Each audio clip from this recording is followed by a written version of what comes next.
Welcome to what is our second annual Anglo-Hellenic League webinar. My name is John Kitmer.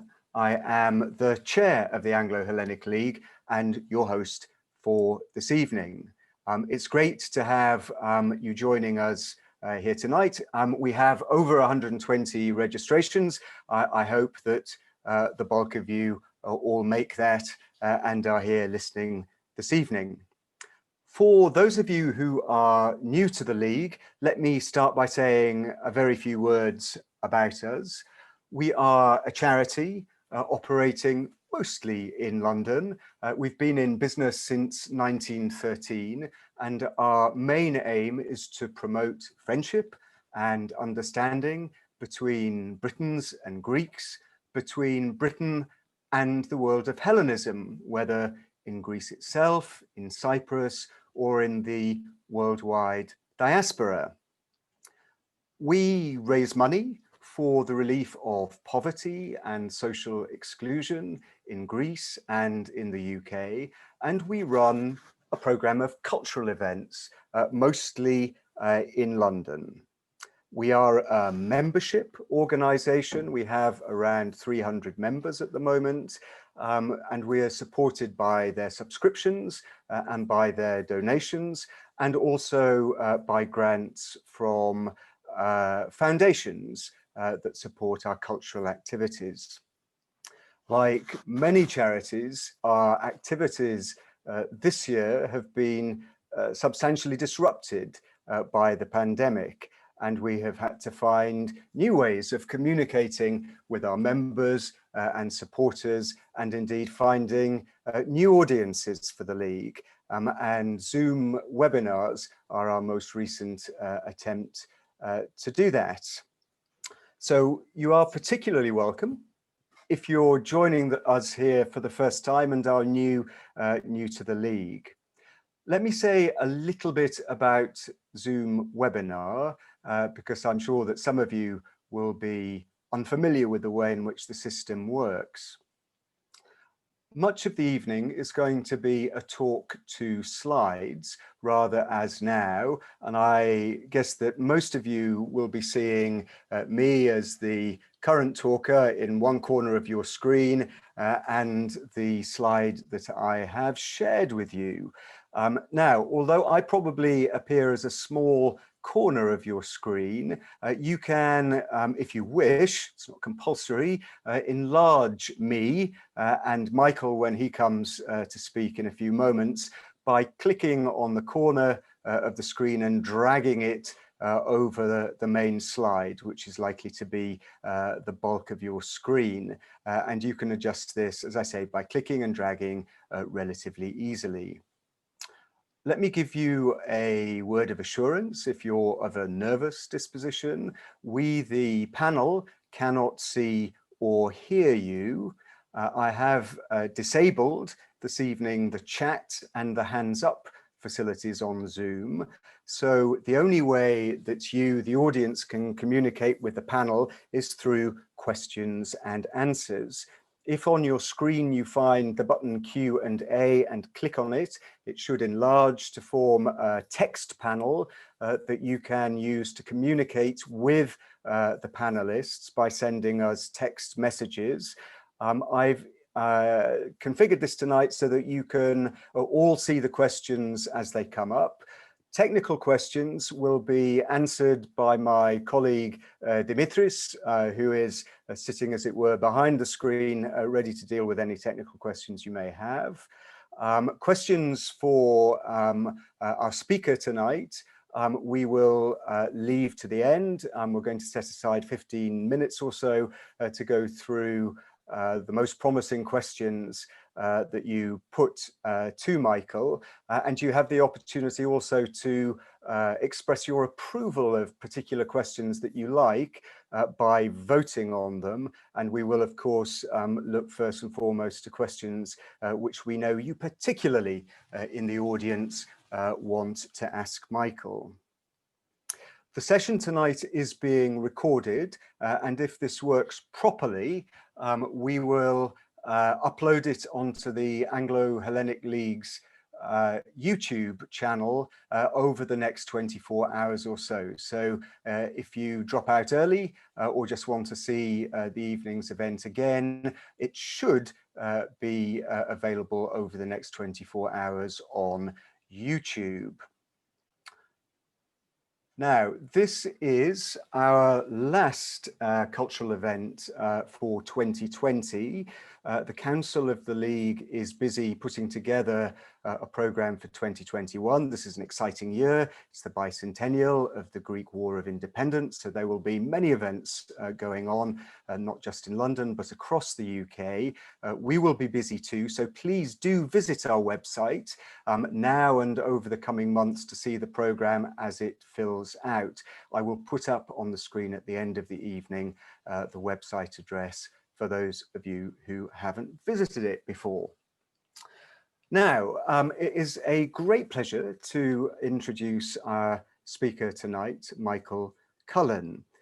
Michael is a university contemporary of mine, but more importantly than that, he's been a hero and a guide to me since the 1990s, when I first started to use the trekking guides that Michael has been co-authoring since, I think, 1992. In my generation, no British trekker, I think, knows more about the mountain paths of Greece than Michael, particularly, but not only, the mountain paths of the Peloponnese. And certainly on my walks and drives also in the Peloponnese, I always have with me Michael's two guides, one a driving guide, one the great series of progressively edited walking guides to the Peloponnese. It's a great pleasure. I've wanted to have Michael talk to us for quite some time. It's a great pleasure to have him here tonight to give us a tour across the Peloponnese through a short walk through time. Michael, the floor is yours. Welcome. Thank you very much. That was a very generous eulogy, John. I'm just going to try and share my screen and hope that this works. So let's see if this is going to do the job.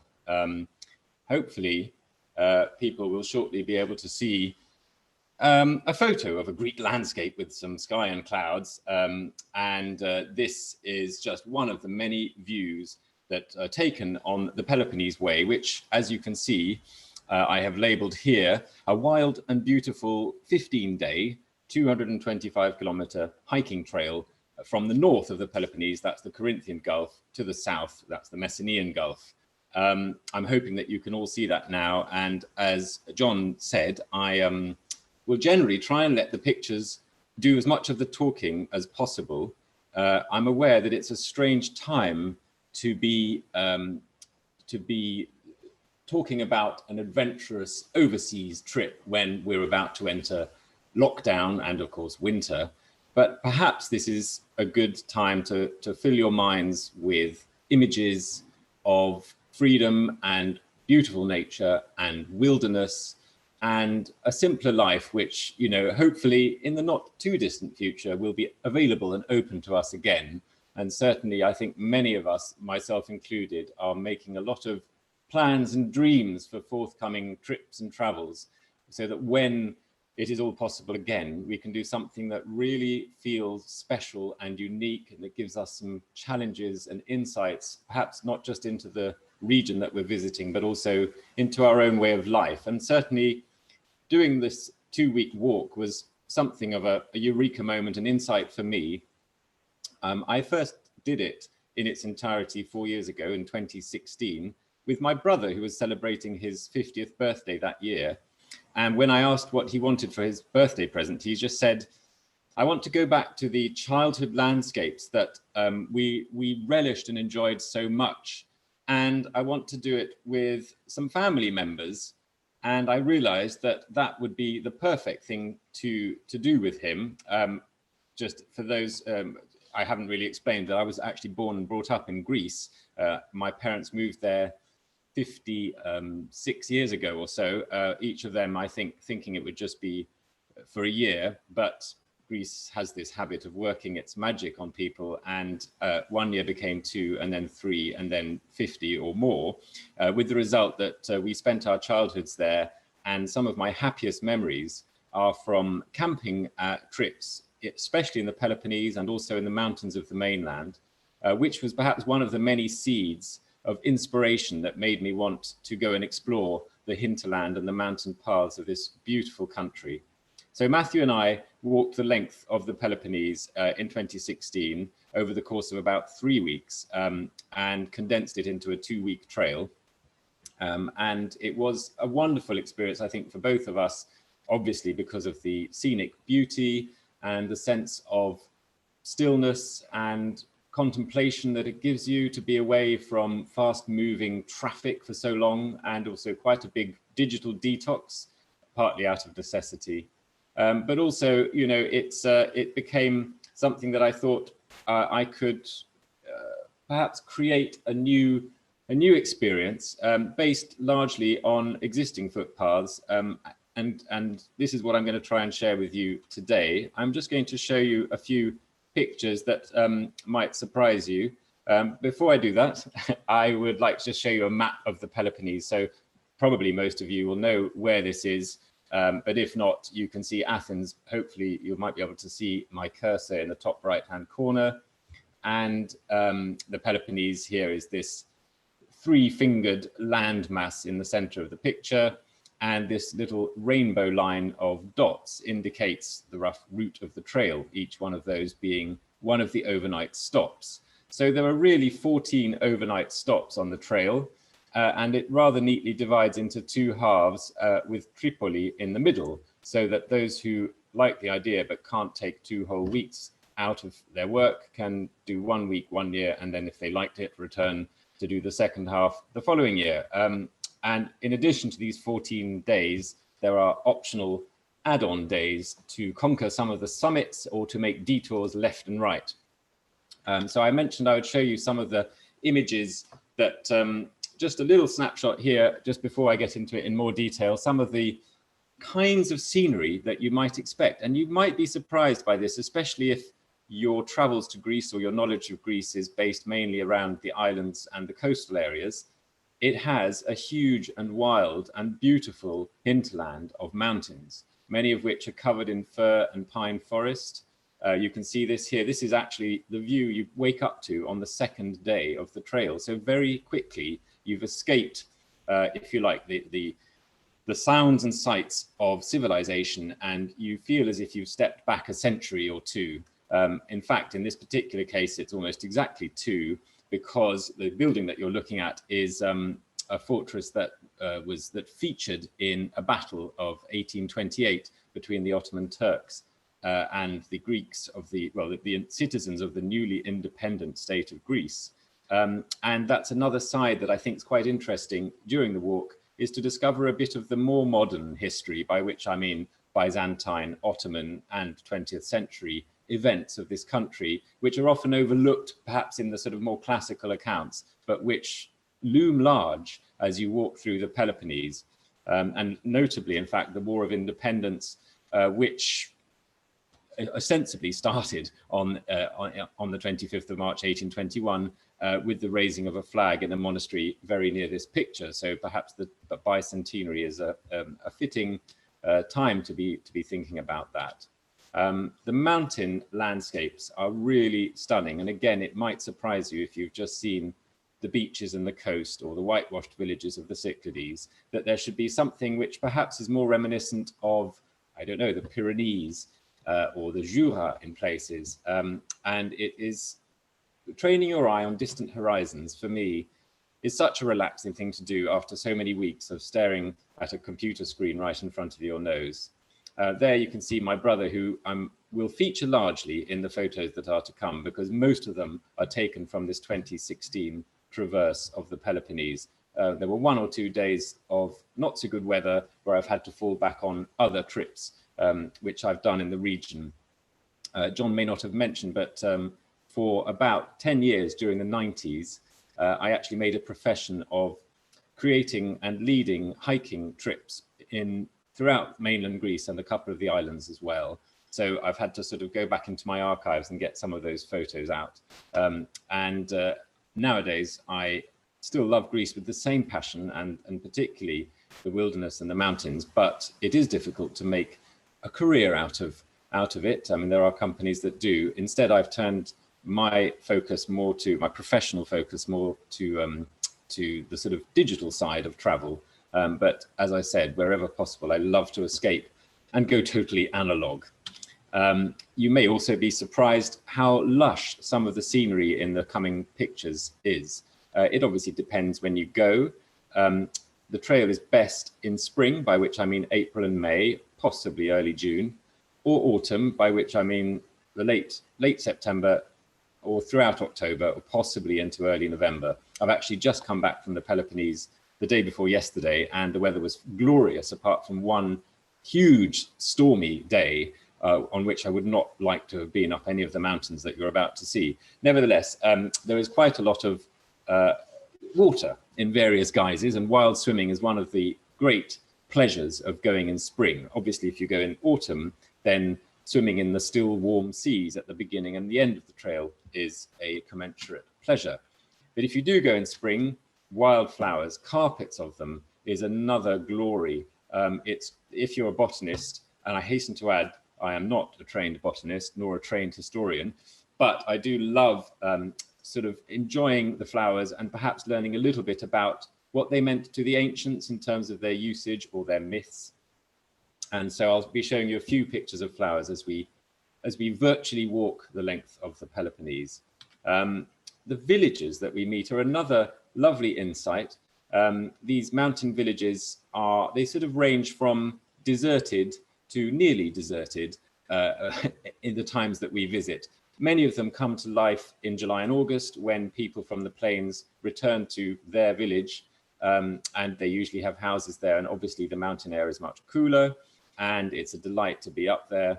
But in the other months, they are remarkably empty. They normally consist of perhaps one shop, or magasin, which contains an array of mostly edible goods. It's the sort of the mini mart, if you like, of the area, and often serves very simple meals. And there will be several churches and quite a few empty houses. And if you're lucky, there will be somewhere to stay, perhaps in a villager's house or perhaps something a bit more official. Now, I've tried to piece this continuous hiking route together so that every night you can stay under a roof of some sort. So actually nearly all of the nights, all bar two, you'll be staying in what you might call a village pension with rooms of varying comfort. But you do definitely need to book them ahead because they aren't open all the time. And then on the other two nights, it would be a mountain refuge or similar. So that means you don't need to carry a tent and all the camping equipment, although of course you can do that if you prefer. So another thing I love about hiking in Greece generally, and particularly this trail, is that it slows you down. I mean, our lives do seem to be lived at such a pace that we have to really force ourselves to slow down. I am the worst culprit in that respect. And it probably took me 4 or 5 days to feel that my soul had slowed down to walking pace. And that's why I think the merits, if you can possibly do it, of going away for a 2-week hiking trip are really so much greater, because you have time to revert to what you might call a more natural rhythm. And in this particular case, obviously the sheep are forcing us to do that. Many of the people that you meet on the trail and in the villages will be shepherds. And that is the primary, I guess, the primary profession, if you like, of the mountain folk, along with perhaps a little bit of forestry, cheese making, and so on. Now, another feature of this hike is that you'll see a lot of monasteries and hermitages, often, as in this case, built in front of or above a cave. These caves have often had a great significance to the Greeks, both in legendary times and in more recent times. In fact, you go past no fewer than 7 monasteries in the course of this trip. I've mentioned before that there is the option to climb some of the summits.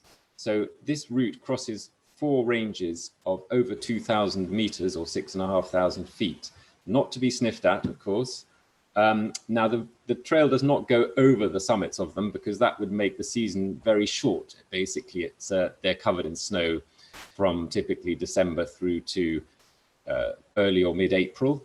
But instead, the trail goes up to an altitude of about 1,600 meters 4 times. And in each of these cases, on each of these mountain ranges, there is the option then to climb up to the summit if you've got extra days to spare and are feeling intrepid. And of course, as you can see, the scenery is spectacular and it feels a world away. In many ways, it is a world away from that of the plains and even the sort of mid-altitude villages. You're up way above the tree line with clouds rolling in and pockets of snow as late as mid or end May. This particular mountain is Taygetos, which we'll come to later in the trail.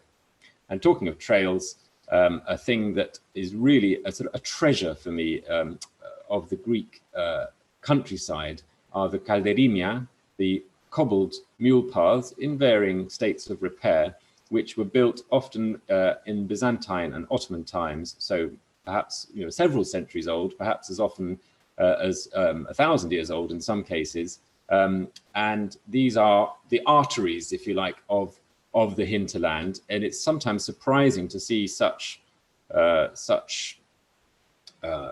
impressive structures having been made with these zigzags going down the steep mountainside.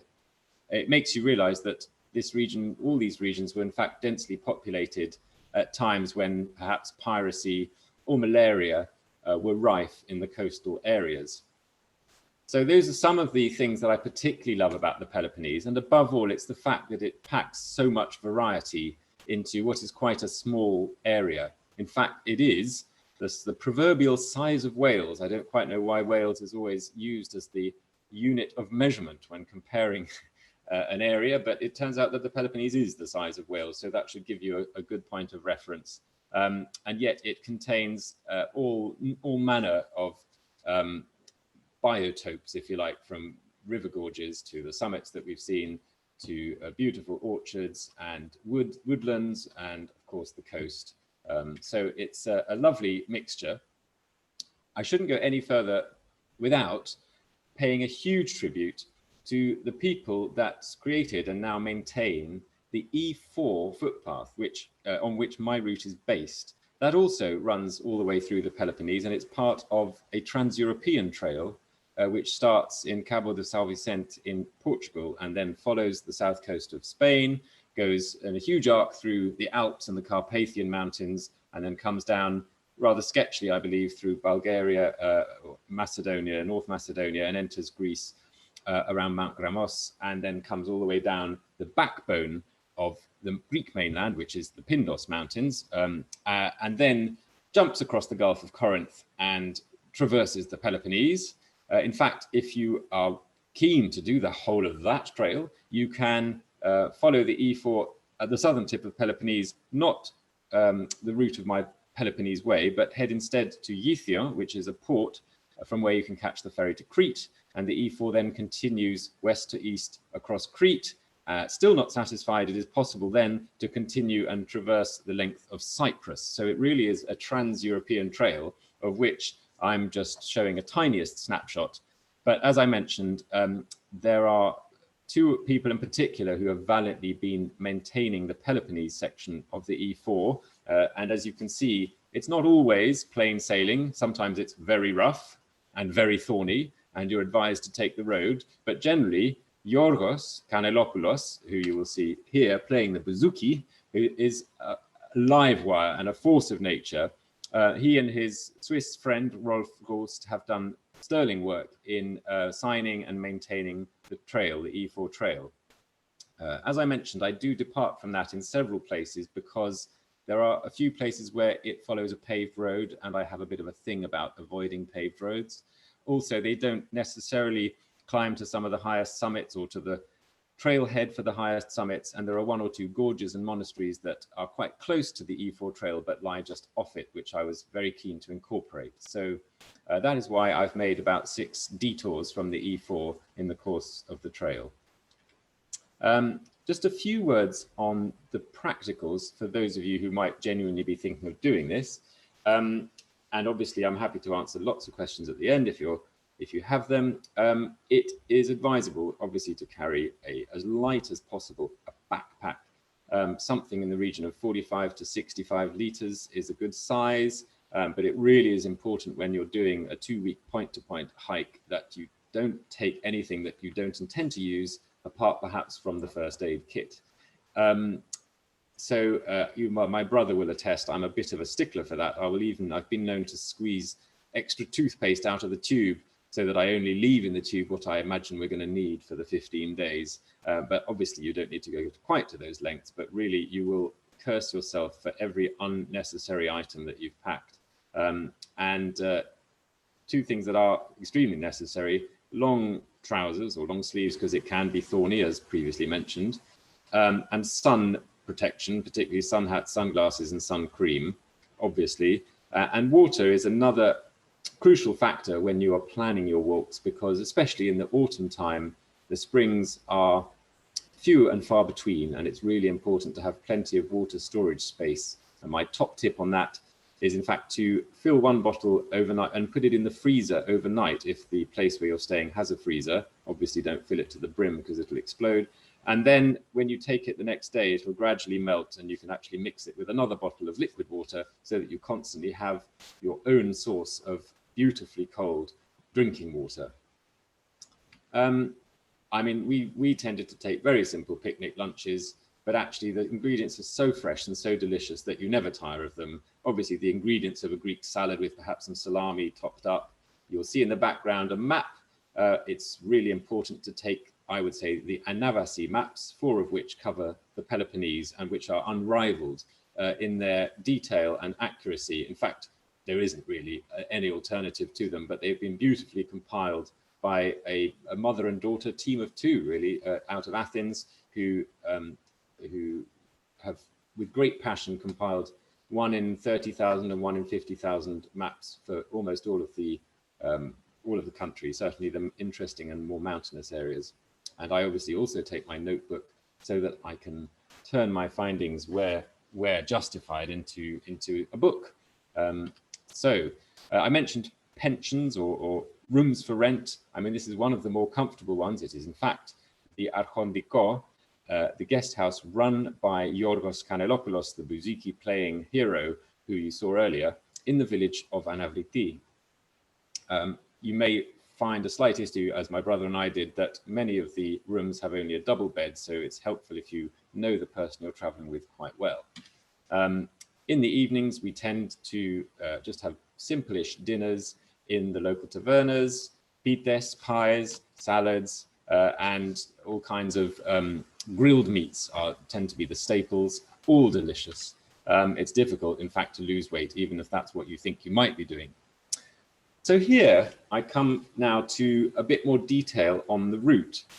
I'm hoping that you can see the map reasonably well. Obviously, this one is the satellite image, so it's got a bit more relief and color in it. And perhaps you can also see my cursor. So I'll just be sort of talking you through, and above all, I'm going to be showing you now some photos that will hopefully give you a lovely visual image of the route. So showing you a few pictures for each day of it. So we start at Diakopto or Diakopto and work our way south.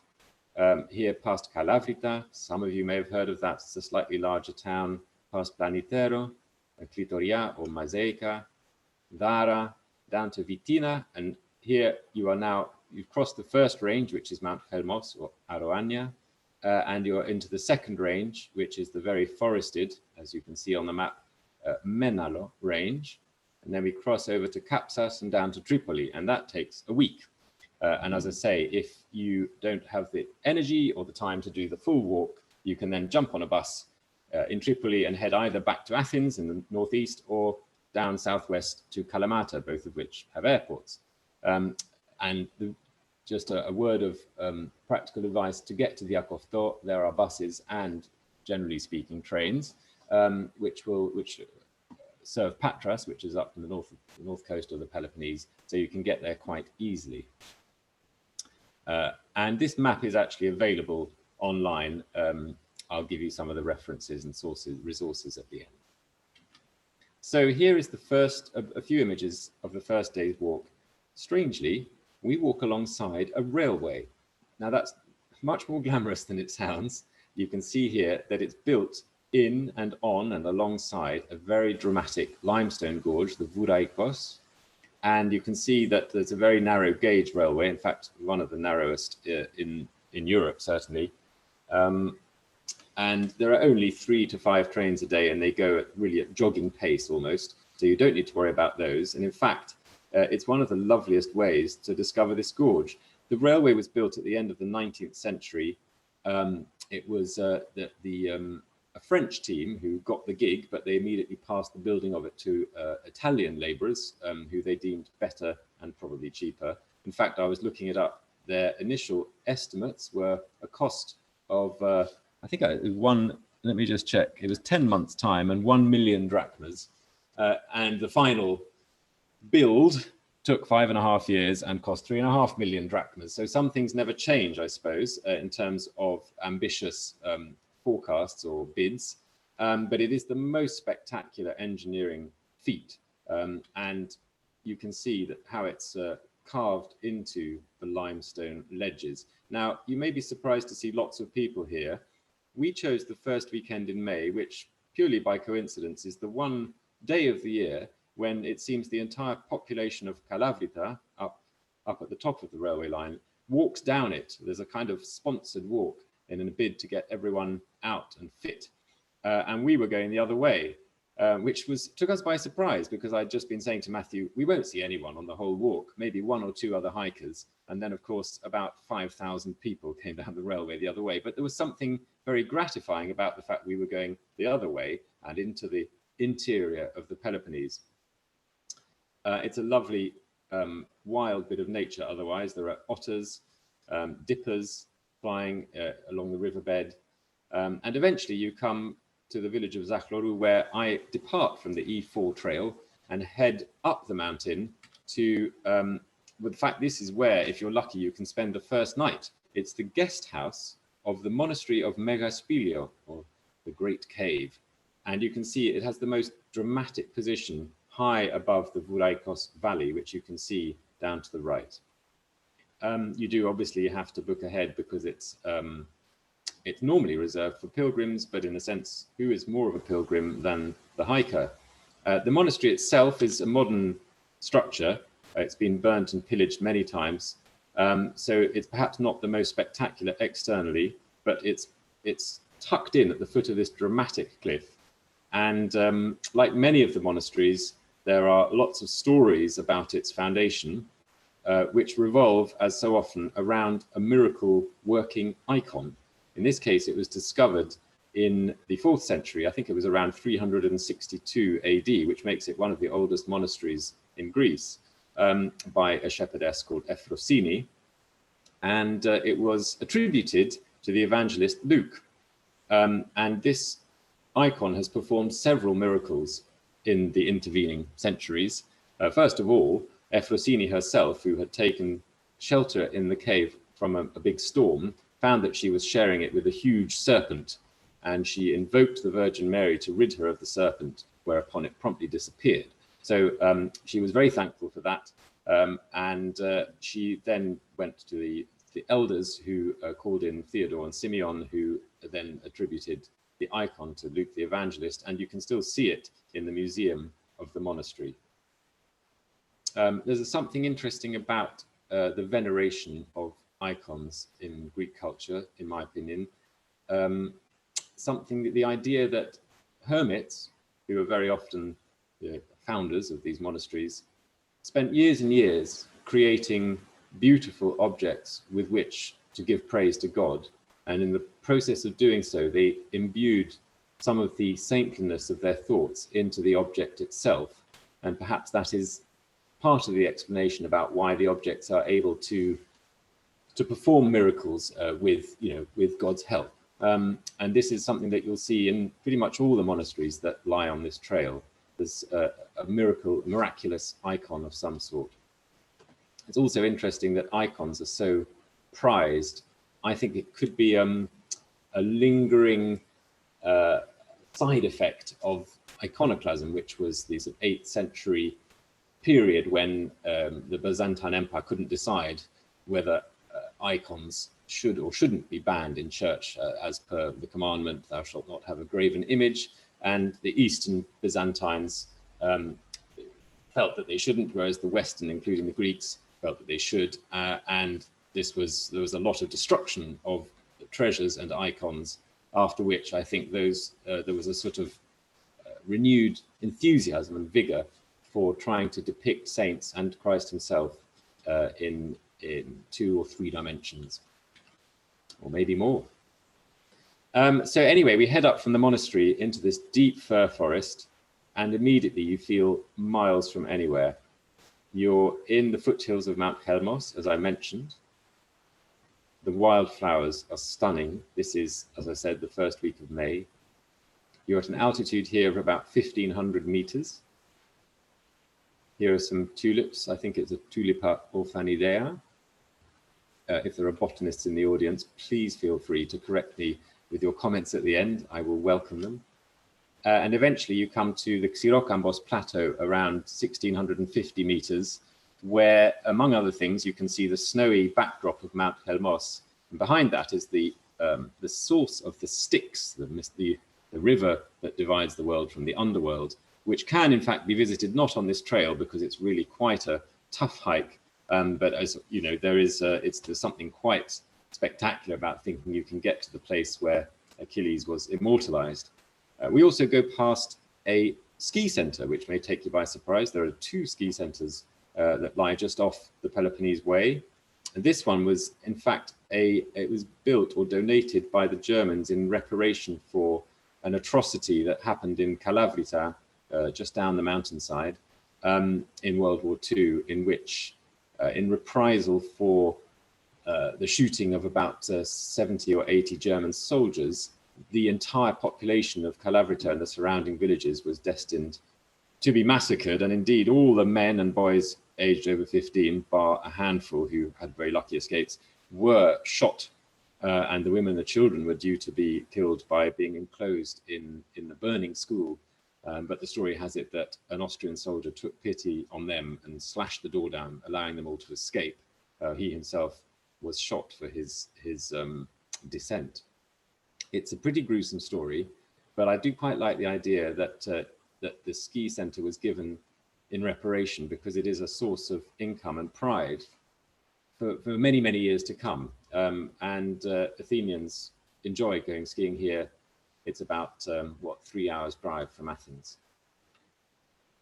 And we descend to the first of our tiny little villages with wonderful mountainous silhouettes in the background. That's Mount Erymanthos, which some of you may recognize from the labors of Hercules, many of which happened in the northern Peloponnese and the southern mainland Greece.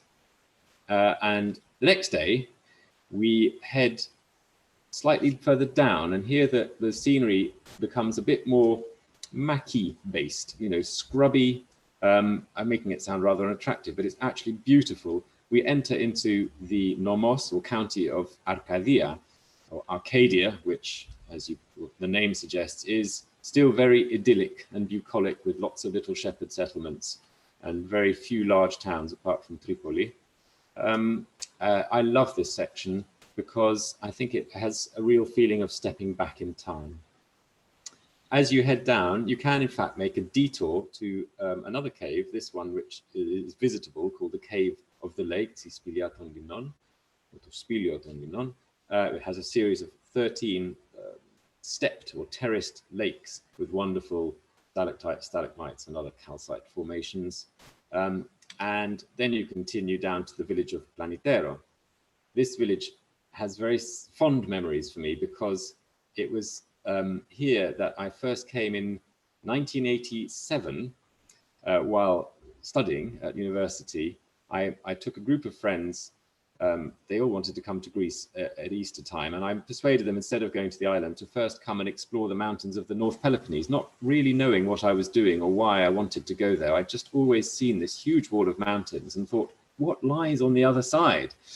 And once we'd climbed up and over past Calavrita, we came down to Planitero, and this sort of epitomized the sort of thing that does lie on the other side of the mountains. And it was so tranquil and beautiful, and the villagers were so friendly.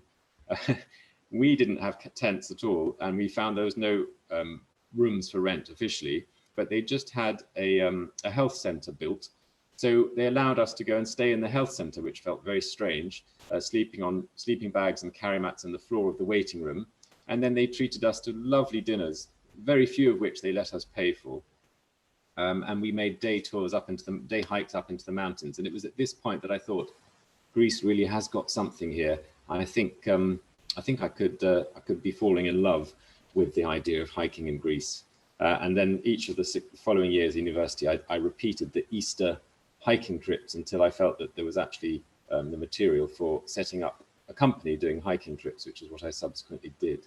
Anyway, here's Planitero, which locals and Greeks will know perhaps as being the source of the Aroanios River, which gushes up almost immediately out of the ground from nothing into quite a sizable river which squirms its way down the valley, giving birth to this forest of plane trees, a beautiful shady, soft place to, as it happens, have a weekly herb and produce market for people who are coming to visit the source of the river and to eat the trout, the rainbow trout, which are kept here in these cold water tanks. The Greeks very rightly set great store on the quality of the drinking water, and the closer it is to the source or the spring, generally speaking, the cooler and the more delicious it is. Mountain champagne, they call it in some areas, and I couldn't agree more. So finally, we head down to the village of Kato Klitoria, or Mazeica. A lot of villages have two names, one of which is the local, often Slavic-based name that is widely used, and the other is the name that is used on the maps and in official documents. It's rather confusing. The official name was generally given during the 70s as a part of an attempt to Hellenize all the non-Hellenic names, and quite often it's actually the same meaning. So if something's called Arachova, which is a walnut tree, it will now be called Karia. Often if a name ends in ova or itza, on the local name, it will be a Slavic name that has in fact a Greek new name. Anyway, this is just an extra thing an extra spanner to throw in the works of planning a route. On the way down, some of the wildlife you see, here's an iridescent stag beetle walking along a scrub oak or Kermes oak. You'll see that one of the leaves here has been eaten, probably not by the beetle, but in fact by one of these things, which is a processionary caterpillar. They're very prevalent. In fact, they're a real pest in some parts of the Peloponnese, especially in mid-late spring, April, May. You may see them actually hanging off the branches in what looks like sort of cobweb bags, where when their weight reaches a point that the cobweb can no longer hold them, they spill out onto the ground and walk in a procession, hence their name, a long line, toe to tail, as it were. But the point about them is they have lots of hairs, apparently 63,000 on average per caterpillar, which cause all kinds of skin complaints and rashes if you touch them. And consequently, birds are not able to eat them, which is why they can proliferate and they can devour huge tracts of Kermes oak and scrub oak. Finally, we come to Mazeica, where there's a lovely hotel to reward you for the efforts. This is not the case in all of the villages. This is a particularly beautiful one, the Mont Helmos, which deserves a little mention. And then the next day, we continue to one of the very few tiny settlements which is not accessible by road, Gravari, where a couple who have about 300 sheep and goats make Misitra cheese. Here they are filtering the milk. Misitra is a very simple cheese, a bit like ricotta in Italy, which is normally eaten in a sort of soft cottage cheese type form. Sometimes that's actually used along with honey and nuts as a sweet or a dessert. Sometimes it's allowed to dry for many weeks with lots of salt, and it becomes grateable, more like a parmesan. So actually they eat much more Misitra here, and other cheeses such as Sfella in the southern Peloponnese, more so than feta perhaps. Here we are crossing the head springs of the Lavonas River on a very rickety bridge, which serves as a little note to remind me of the fragility of this whole route, because obviously it just takes heavy rains to wash that bridge away, and there's no guarantee, I suppose, that the local shepherds will rebuild it just in time for the next person who comes hiking. In any case, so obviously in my book in which I describe the route, I try always to plan ahead with alternative routes, so that if this bridge isn't there, I can direct you to the nearest bridge that should be there.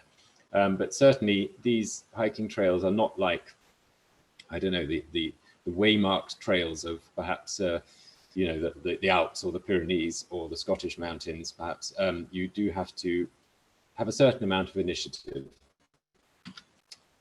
Here's some lovely dragonflies on the Lavonas River. And this is a pyramid orchid. In fact, there are fields of them, an Anacamptis pyramidalis.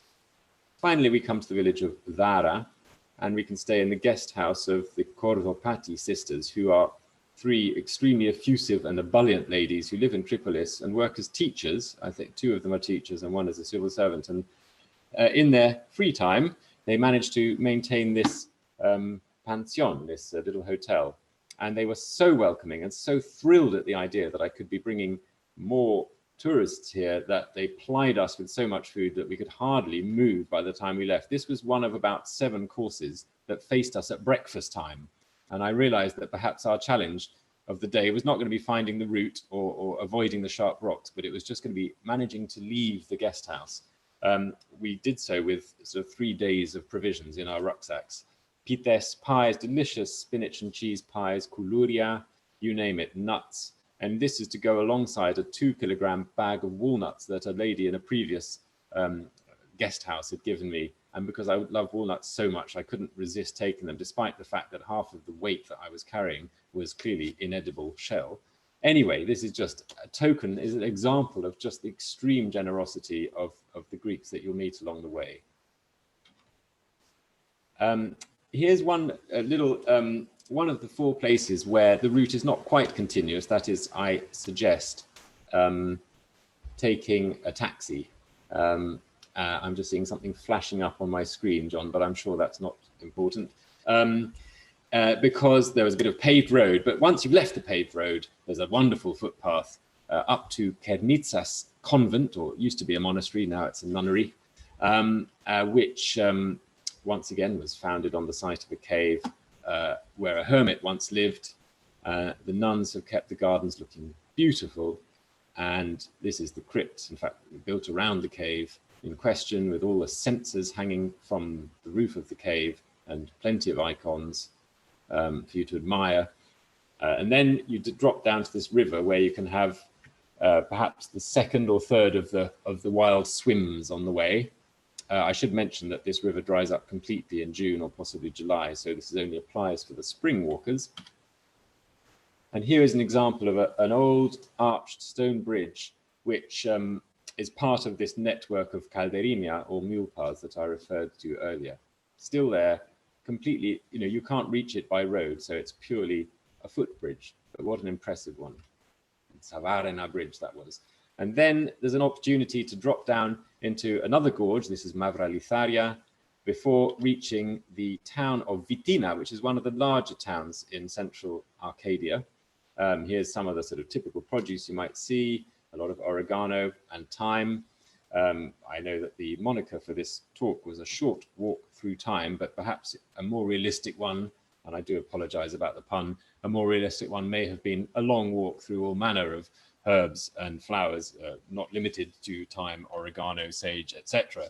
But here are some of the draganas, which is the fresh handmade pasta, and the local jams and preserved fruit, and so on. And this is the village square of Vitina.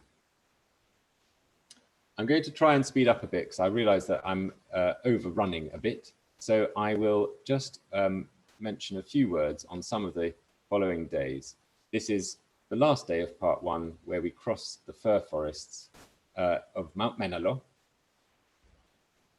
in scenery, which is perhaps more reminiscent of the French-Swiss Jura than the Greek mountains. There's another opportunity to climb up to nearly 2,000 meters if you want to, although as you can see from the photo, it's a fairly forbidding walk. And in the bottom right-hand corner, you can see a mountain refuge maintained by the EOS, the Greek or Hellenic Alpine Club, and the descent down eventually to the village of Kapsas, where another large hotel awaits, should you feel like that. If not, of course, there are other villages maybe available.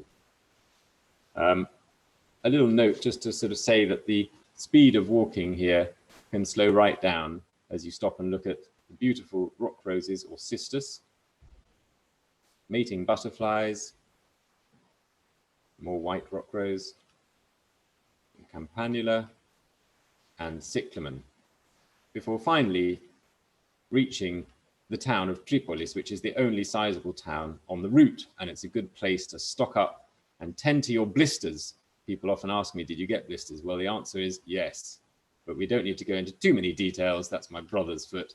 Before moving on to part 2, as I said, I will try and be pretty quick here, so I'll give it more, I'll let the pictures do most of the talking, but you can see the route does a bit of an S here, or a bit of a curve, before reaching this red spot, which you might see on the left is the village of Arna, at which point my route heads west down towards the Messenian coast near Stupa, Ias Nikolaos, mainly because there's wonderful walking to be had there, and there's practically no paved roads in that particular route.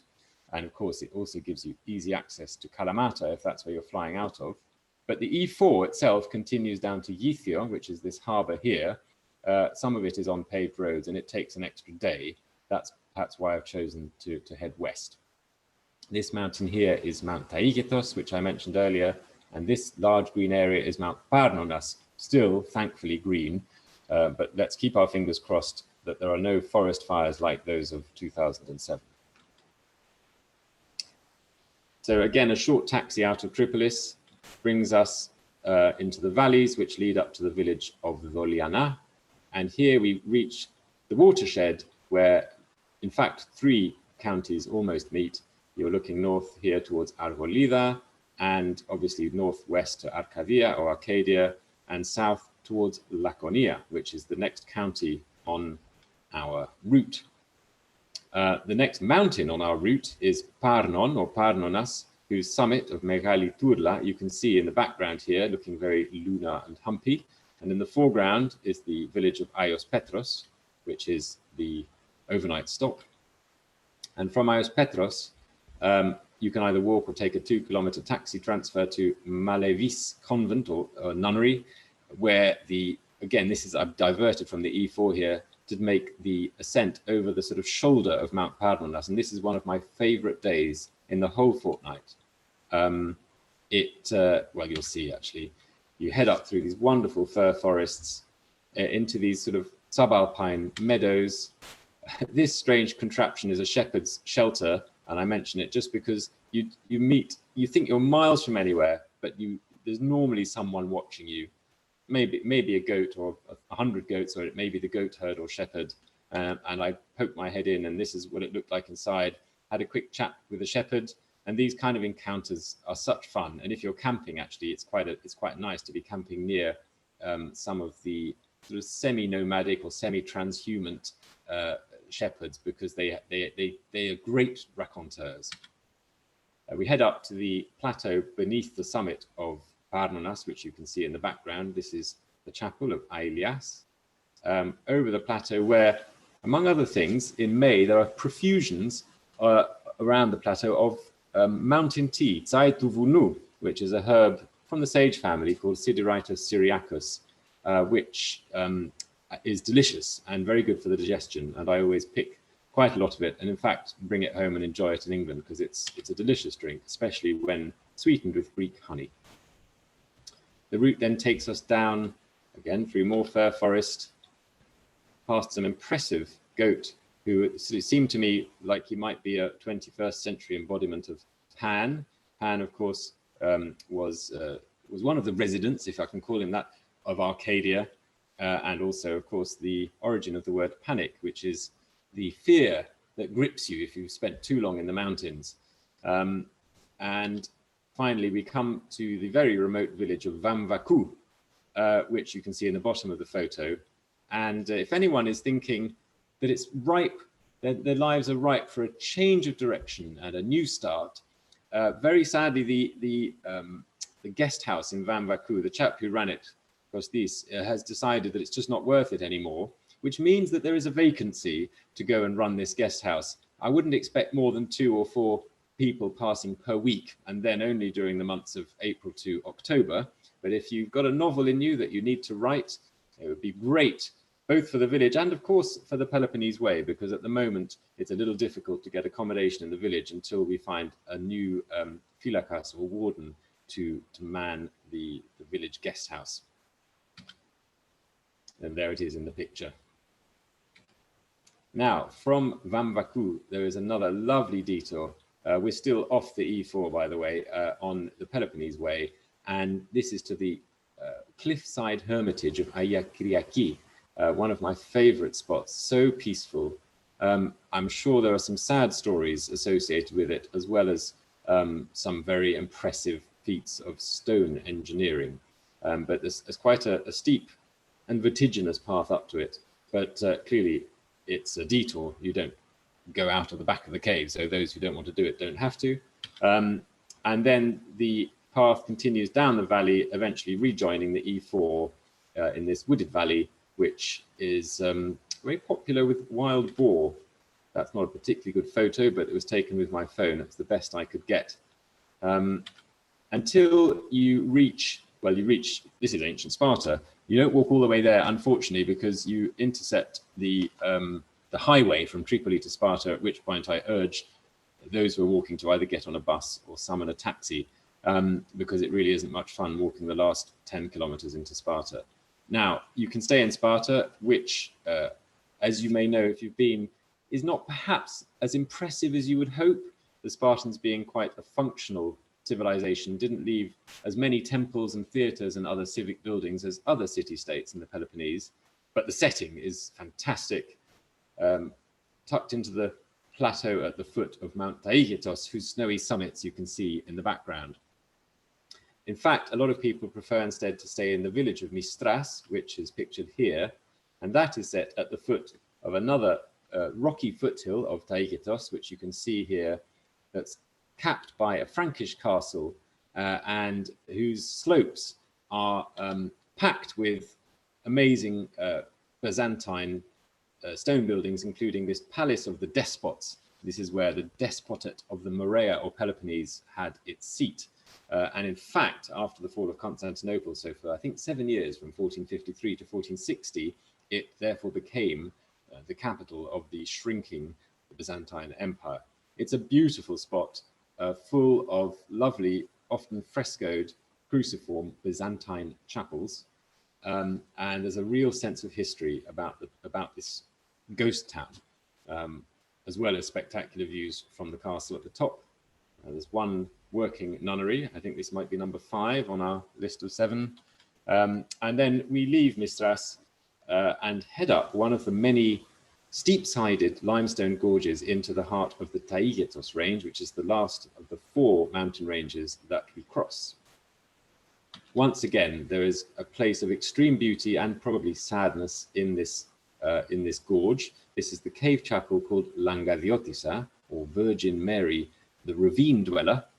A poignant place because just down here, perhaps in the middle of the photo, you can see where the cleft narrows, and on my map it says Apothete, which is the place where the Spartans allegedly left any malformed babies to die, or perhaps, if they were particularly energetic and worthy of being Spartan citizens, to crawl back to Sparta and be accepted into the city-state. It was a harsh regime, as you know. And this is the view from the cave chapel looking out. Now, this path is definitely not for those with severe vertigo, and there are alternate routes. Again, the E4 takes the sort of gentler route, but me being me, I've chosen the spectacular one, which is cut into this cliff. It is in fact a water conduit that has been paved over, and very often, as in places like Madeira and the Alpujarras of southern Spain, you can walk alongside or even on top of these water conduits for really spectacular and fairly level trails. We enter another plain forest, always looking out for beautiful wild lizards, and then climb up through the foothills of the eastern Taygetos range to Fanaromenis monastery. I think we're at number 6 now, apologies, where there is a single monk who, if he's in, will welcome you and give you a piece of lukumi, which we sometimes call Turkish delight, and fill up your water bottles and give you a quick tour of the frescoed chapel. Here is a spurge hawk moth caterpillar, a very colourful species. Finally, we reach the village of Anavriti, which some of you might, if you've read Patrick Leigh Fermor's book on the Mani, recognize as the village where he stayed before hiking over the very dramatic ridge of Taygetos and down into the Mani. This is also where the bouzouki playing Yorgos Kanelopoulos lives and runs his pension, which is the Archondiko. I call it a pension, sorry, it's probably not a very good word, the guest house, pension. Breakfast comes with spectacular views of the village church, which again you can visit before heading off. And here we are now crossing the eastern flanks of Mount Taygetos, whose Pendadactylo, or five-fingered ridge, looms overhead as you walk. You can see wild sage, Phlomis fruticosa, Jerusalem sage, which I think might be the honey mentioned in John the Baptist's feasting on wild locusts and honey. Here you can see some of the almost marble shining slopes of Mount Taygetos with snow in its gullies in late May. You'll notice that my brother has morphed into some beautiful young women. That's because I've now switched back to earlier photos when I took, in fact, a variety of groups here. This is a group from actually just last year. And this is the refuge where we stay. This is, as I said, one of just 2 nights where there isn't a proper functioning guest house. Instead, you need to pre-book the refuge, which is a little awkward if there's only 2 of you, because you have to be accompanied by a warden. Understandably, there's a fixed charge for that, so it makes it quite expensive. So there are alternative places to stay if you don't want to book the refuge. If you do, it's, well, like most Greek mountain refuges, comes with lots of bunk beds, mattresses, cooking equipment. You'll need to bring your own food or persuade Yorgos, who holds the key to the pension, to come with a tray of still hot, I don't know how he does it, still hot moussaka and salads and huge carafes of wine and his bouzouki, and then a fantastic evening can be had by all. But if you don't want to book the refuge, there is a simple bothy here, humorously named the Dimarchio, or town hall, which is about 40 minutes hike below the refuge in a place called Pendavli, which looks a bit like that inside. Now, this is where I'm adding on a day, not strictly necessary, to climb the peak of Taygetos at 2,407 meters, the highest point in the Peloponnese, and really worth the 3-hour, 900-meter ascent from the refuge to the summit.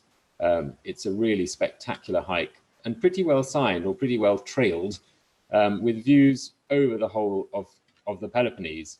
And right at the top, strangely, there's a chapel where on the 20th of July every year, people from both sides of the mountain congregate for a very informal church service. The building in the picture is one of the chapel outhouses. There is also another one which has a crude tin roof, and they sleep up there, and people come up and bring huge cauldrons of soup on which to feed, and they play guitars, and much merriment is had. And if you're lucky, you will see an amazing array of stars at night, and you might even wake to what's called a brocken bow, which is when there's a carpet of clouds at your feet, and the mountain is casting a shadow onto the clouds with a sort of halo around the summits. Here's some of the typical views from the summit with the sea clouds rolling in. And this is one of the ways of getting down the mountain a little bit faster than you came up. No skis required, but you do have to be prepared to have a wet bottom when you fall over.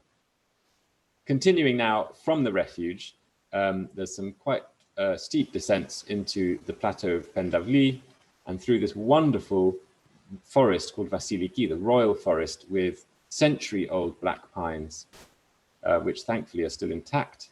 It goes without saying, if you do walk in this area, you must be extremely careful with your campfires if you're lighting any. Best of all, just don't light any.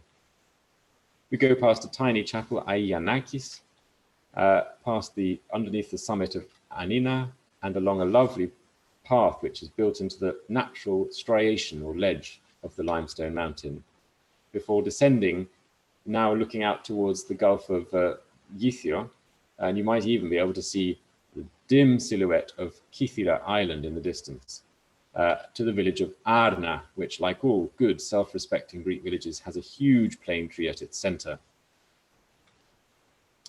Now we're on to our last day's walk, and it starts with a long ascent up an ancient pilgrim trail. It seems interminable, it's about 2 hours, and eventually it takes you to this monastery, which you might be able to see here, Panagia Iatrisa, which has a lot of history, mostly relating to battles. There was a lot of battle. In fact, the parents of Thodoris Kolokotronis lived in the nearby village of Castania, and his mother is alleged to have escaped the battle, dressed as a man, carrying the young Kolokotronis to his safety, and they then, as you may know, lived in the central mountains of Arcadia.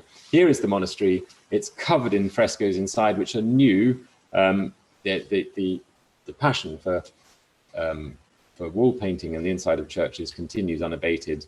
And finally now we're descending the west side of the mountain towards the Messenian Gulf on some of these fantastic mule paths, past the little village of Milia, and we are now, for those who are interested, in the outer Mani, the Exomani, in the county of Messenia, before finally coming down to the sea.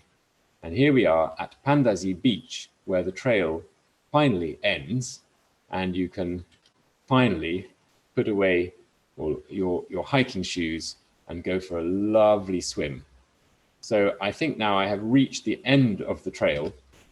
I just did want to just quickly show you a short list of resources that might be useful if you are interested in going on the hike. This is the book which describes the Peloponnese and Pindos ways. So the Pindos way traverses the length of the Pindos mountains in mainland Greece, and it was Tim Salmon who wrote that part of the book, and I wrote the Peloponnese part of the book. And actually, when John earlier said there's no Englishman who knows the trails of Greece better than myself, I immediately thought of Tim, because I think he probably does. Nevertheless, there we are. That book is published by Cicerone, whose address is there. And there's also another book on the southern Peloponnese, which combines both car tours and hiking suggestions, which I wrote and which is published by Sunflower. And if you do want to have some gentler hikes, then that's perhaps a really good introduction for that. And here are the 4 Anavasi maps, which you would need if you're planning to undertake the whole route. And they cover almost all of the trail. The only bits that are left out are in fact those where the taxi transfers take place. And that is the website for Anavasi, which makes these maps. So there we are. Sorry to have overrun a bit, John, but I hope I was audible. It would be awkward if not, and that you enjoyed the virtual hike across the Peloponnese. Michael, that was fantastic. Thank you. You were definitely audible, and you have held your audience. One of the things that the host on Zoom is able to see is the coming and going of the audience, and you have kept people transfixed for a tremendous virtual tour.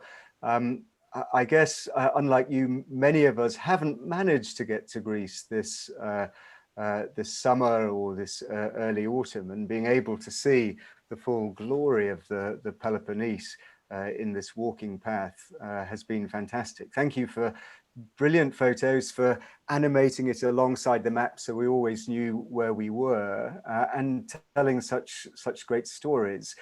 We have a few questions which I will come on to, but I want to ask just a couple of practical questions of you.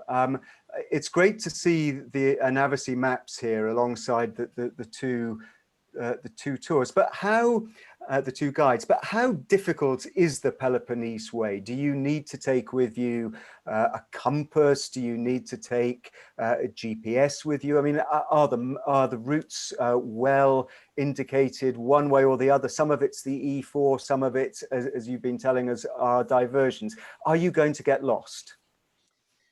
Possibly is the short answer. It's the E4 is generally well signed, although it is still possible to get lost, especially if the keen hunters have taken their guns out and taken pot shots at them just to hear the satisfying ting of their bullet hit the sign. But nevertheless, I think most people with the maps and a good sense of direction will find all the E4 with the odd, very short getting lost. Where you diverge from the E4, my book, this book here, the Cicerone book, should guide you through it.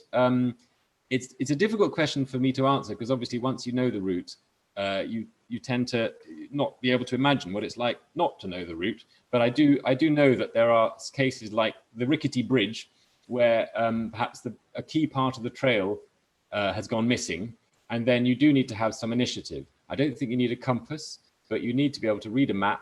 It helps if you speak a smattering of Greek or if you're proficient in using Google Translate on your phone so that you can ask people for directions.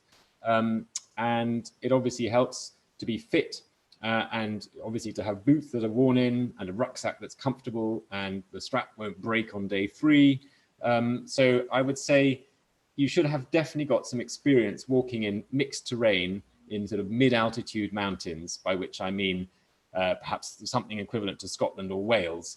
Or obviously, you know, the Pyrenees or the Massif Central or somewhere in Spain. It will help if you've got some experience of that. And as I say, you should be reasonably fit. But I don't think you'd need a compass. And I don't know, does that answer your question, would you say, George? I think that does. I think that's helpful. What about the sort of level of danger? I mean, people will always ask you when you're walking in mountains, how dangerous is it? If you don't have a great head for heights, is the Peloponnese Way for you, or should you try walking in the plains instead? I would say generally Greece is not great if you don't have a good head for heights, because there's a lot of steep rocky mountainsides, and as mentioned, some of the footpaths follow water conduits or, you know, steep cliff sides. I've tried where possible not to make that an integral part of the route, so that if you don't like that bit of path, you can avoid it. But generally speaking, if you have if you're really vertiginous, I wouldn't walk in the mountains of mainland Greece, including the Peloponnese. In terms of danger, I would say that as long as you exercise caution, in other words, don't set out late in the day when you might be benighted, make sure you've got a head torch, for example, that is useful, and just exercise common sense, then probably the mountains themselves won't bite you. However, there are a few poisonous snakes in the deep south, in the Mani area, which, I mean, again, they are extremely unlikely to bite you, but they do exist. And in spring, when they're waking up from hibernation, it's advisable to walk loudly. There are also scorpions. Again, you tend not to see them, but if you poke your finger into a stone wall, it is possible that you could get stung by one, and it's very painful. But really, I think that none of those is very likely to happen to you, and you're more likely to either twist your ankle as you walk back from the restaurant to the guest house, depending on how much wine you've had, perhaps. But, you know, these sort of things tend to be the things that get you in the end, or perhaps you walk past some beehives on a day when you've just shampooed your hair, and the bees come and investigate, and one gets trapped in your hair, and that sort of thing. If you've got, you know, any kind of allergy to bees, that's the sort of thing that I can imagine might end up being more of a likelihood. But really, I would say for most people, that kind of danger, the danger of the wilderness, is not really great. Yeah. It's probably less than Scotland, say, because you don't have the real danger of cold and hypothermia and mist rolling in suddenly. That's really good to know. That we're getting some very good practical questions from the audience. Julia Henderson and Rula Consotis have both asked about mountain dogs. Do you encounter mountain dogs? How do you cope with them when you do? Occasionally. It's not as bad as in the mainland, where it is a definite concern. The shepherds often leave their flocks unattended except by their dogs. And some of these dogs can be quite fierce, the Molossi dogs. The general consensus, I believe, is that it's good to take a stick so that and wave it aggressively or reasonably aggressively. Some people say throw stones to land just in front of the dogs. What everyone seems to say is don't turn and run, because dogs love nothing more than running after a fleeing human and sinking their fangs into their bottoms. I have heard of a few people being chased by dogs in the mainland, and having some level of bite. In fact, my dear friend and colleague when I was running the Trekking Hellas walks in the 90s, Andrew Walsh, who I hope is listening today, I know he had a close encounter with a dog in the early days, which obviously gave him some useful training in that. However, in the Peloponnese, I cannot think of any aggressive dogs that I encountered when I walked it in 2016 with my brother. My top tip with dogs, if you do encounter them, is to call out to the shepherd, even if you can't see him. In fact, even if he's not there, in what you think might sound like plausible Greek to a dog, because that just suggests that you're a friend of them. And it does seem to work. And they sort of look around as if to say, oh, he might be a friend. I don't know if the logic of that really holds fast, but in my experience, when I've done that, it's been slightly beneficial. But yes, I don't think it's nearly as much of a problem as it is in the mainland. And I can't think of a single unattended aggressive dog that I came across. Fantastic. We have a very good question from Sir Michael Llewellyn-Smith, who asks about the role of the mountain clubs in curating the paths, or maybe not doing so. What sort of condition are the paths in, and what role do the clubs play in this? Yes, well, they tend to maintain the footpaths that lead from the refuges up to the summit. So, for example, in each of the 4 massifs that I mentioned, there is a refuge that belongs to the local branch of the EOS, or Hellenic Alpine Club, and then there will be one or several paths up to the summit zone, and they will often maintain those and put usually red or orange waymarks or paint dots. But most of our route does not intersect with those trails. It's more of a sort of village to village trail, and the Greek mountaineering clubs are not so keen, in fact, on walking from village to village in the medium altitude. And so it falls to other people to maintain and signpost these trails. I mean, hopefully it's being maintained by being used by the locals as a way of getting to pastures and between villages or up to chapels. And in terms of waymarking, as I've mentioned, it's really the E4 duo of Rolf and Yorgos who have done the waymarking and who go every spring to ensure that it's still there. But if a sign falls or is, taken or shot at in the middle of the season, then it may not be replaced until the following spring. So that's why I think I mentioned earlier, you do have to have a little bit of caution and initiative. But yes, the Greek mountaineering clubs tend to focus on summiting the main massifs, the sort of 2,000-meter massifs, and be less interested in anything below that. Mm-hmm. There's on this theme, there's a good question in from Joshua Barley asking about your changing experience over the years of walking in Greece. And I think this is partly a question of paths, but partly about who you're actually encountering when you're walking. My sense is that the experience has changed, but maybe you could talk a little about that, particularly in terms of sort of local culture. It certainly has changed. When I started, well, I suppose my earliest memories of the family camping trips in the 80s, 70s, well, 80s really, where there were still many villages that were that had no road access, and in some cases had no electricity. I mean, these were summer settlements, not year-round villages. And the people there, they were proper communities. There was a real sense of pride and life. There were young people there. Through the 80s and 90s, it felt as if that population was just aging and not really being replaced at the lower end. So their own children were heading off to school in the nearest town and staying there, really. And if you asked them why didn't they stay in the villages, they would say, well, what can I do here? I don't want to be a shepherd. And, who can blame them? There are far more opportunities in Athens or even in the local provincial cities. And now I feel as if some of the villages have either, as I said, become ghost villages, or in this case of the really picturesque and spectacular ones, have become, refurbished and rebuilt in some cases for perhaps weekending Athenians. That's the case particularly in the villages around Menalo. And so therefore the life is, you know, the culture has changed. It's, I wouldn't say it's Disneyfied, but it's certainly trying to be, you know, it's trying to sort of recreate something from the past rather than being its own living culture.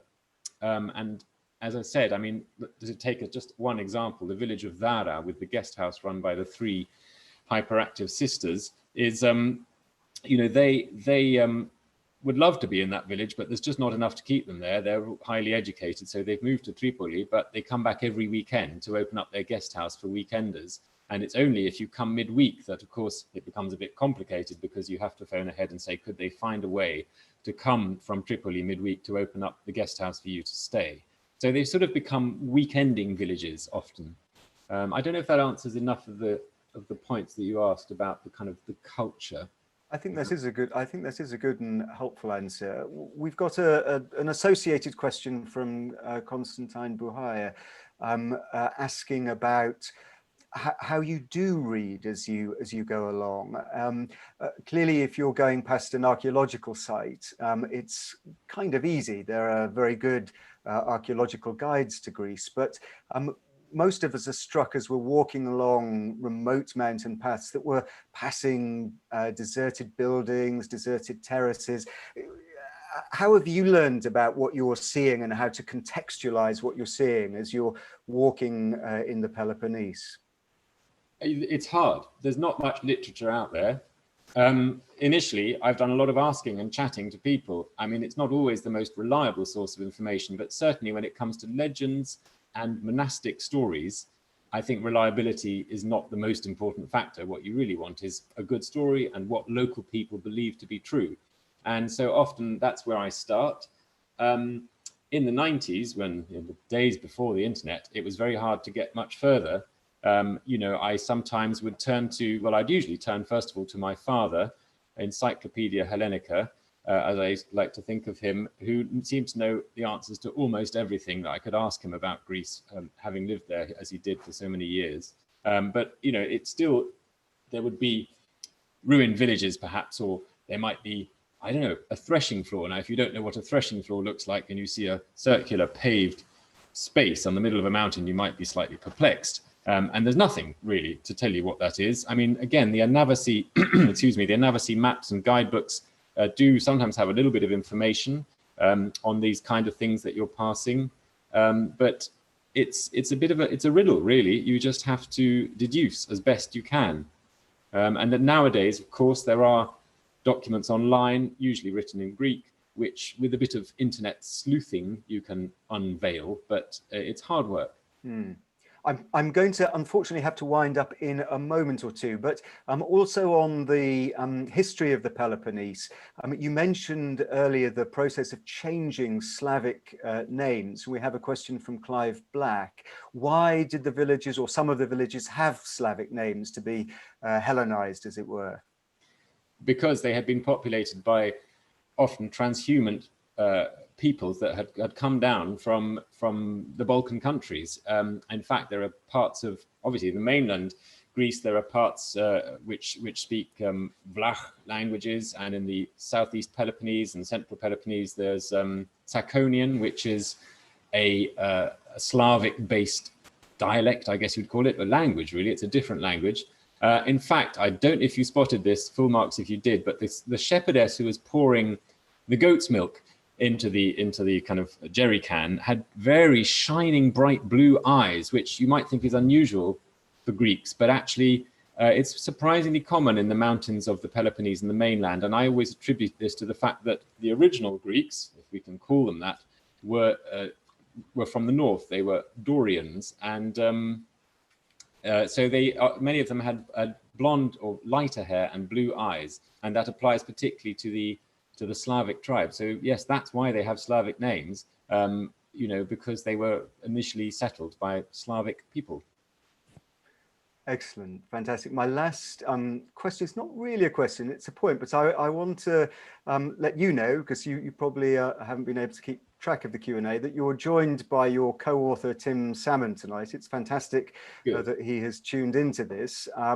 And he gives a very good tip for encountering dogs and says, if there are two of you walking, keep close together and present your walking poles like the spears of a phalanx, which sounds excellent advice and also has a proper Greek tinge to it. It is great to have Tim on in the audience tonight, and I hope that I might be able to persuade him subsequently maybe to talk to us about the Pindos Way, because I know there's a long and fantastic set of stories around the Pindos Way as well. I unfortunately, I'm going to have to wrap up at this point. There are one or two other questions. I apologize to those who've asked them that I haven't been able to get to absolutely everyone. Normally at this stage, one would look embarrassed about being unable to continue, but to invite a big round of applause. And I'm afraid I can't invite a big round of applause other than to express on behalf of everyone thanks and admiration for what has been a really colourful, vibrant, informative virtual tour through the Peloponnese.